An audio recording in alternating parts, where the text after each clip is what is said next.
Thank you. Thank you. It's good to be here with you today in my brevity. I just want to really touch on just what I believe we're facing right now in this amazing country we call America. I was a former Brooklyn Borough president, and we like to consider Brooklyn to be the Tel Aviv of America. And as you know, New York City has the largest Jewish population outside of Israel. So your concerns are all of our concerns. We're at an interesting place in America. Two individual groups that don't realize that they are assisting each other. The far, far left and the far, far right. It appears as though that they are apart, but they have created this environment for the majority of Americans that are moderate and living within the normalities of what's great about this country.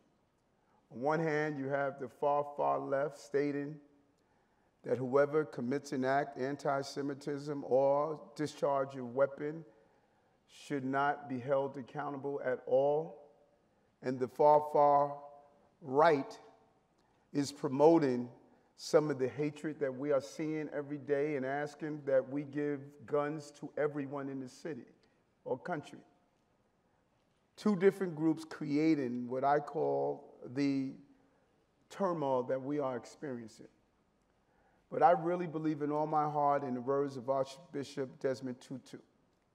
We spend a lifetime pulling people out of the river, but no one goes upstream and prevent them from falling in the first place. We are pulling people out of the river of being anti-Semitic. And I have a different idea. Let's go upstream. Let's prevent them from falling in the river. What does that look like? It looks like Project Interchange, taking young people from all over the country to visit Israel, interact, and understand the history of the country. But even those who cannot take that flight, let's do what we did in Borough Hall with breaking bread, building bonds. 100 dinners across the city, 10 people at each dinner. No two groups came from the same cultural or ethnic background, and they did something revolutionary. They had to talk to each other. We don't appreciate the lubricating value of having a meal and sitting down and engaging in conversation. How about 1,000 dinners across our city with 10 people at each dinner, doing it in restaurants, at our homes, in the backyards, in the parks, and turning them into ambassadors of how we live together and celebrate the most important weapon we have, and that is our diversity. How about allowing us to be proactive and intentional about standing out and going outside our discomfort zone?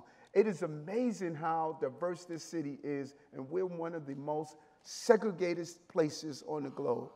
We live in our own silos, and our children are not engaged. So what does that look like? What David Banks and I, the chancellor, are going to do in our schools. Encourage our young people to cross-pollinate and have real-life educational programs that shows you how to go into communities and learn from each other. School cannot be the sterilized environment of a school building. If you live in Brownsville, how about going into Borough Park and learning about the culture that's there, or Flatbush, or Williamsburg?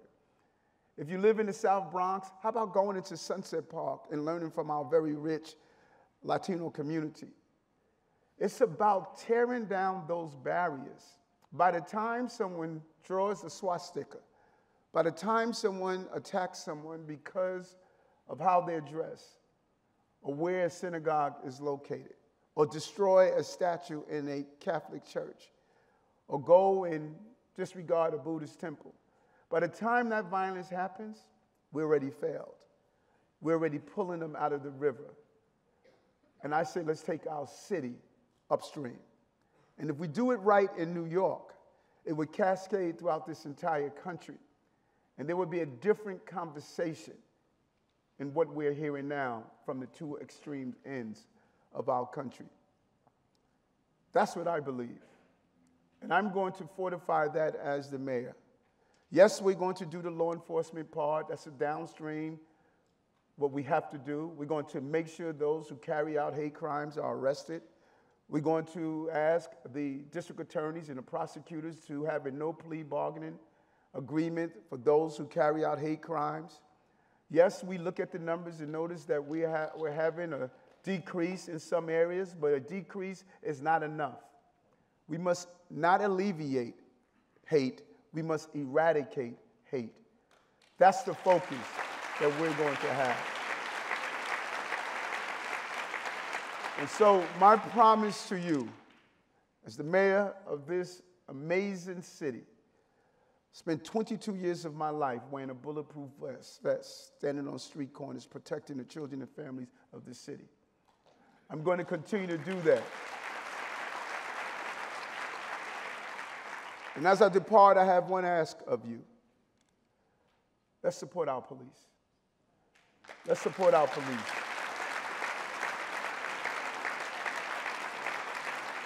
Let's not do it quietly. Let's have billboards, full-page ads, radio announcement, PSAs, leaflets, in our journals. Let's send a clear message that the prerequisite to our prosperity is public safety and justice. As we cycle out of COVID, 100,000 new jobs, 95% of our hotels at the pre-pandemic level, business travelers are returning. We went from stable to optimistic in our financial future. As we cycle out of COVID, let's do it with the support of those men and women who are watering the tree of freedom with their blood, that we sit under that shade from the hot rays of criminology. Let's support them in a real way. And I'm here to continue to be your partners. Project Interchange changed me, and I think it could change others as we move forward and fight to end anti-Semitism and hate in our city and in our country. Thank you very much.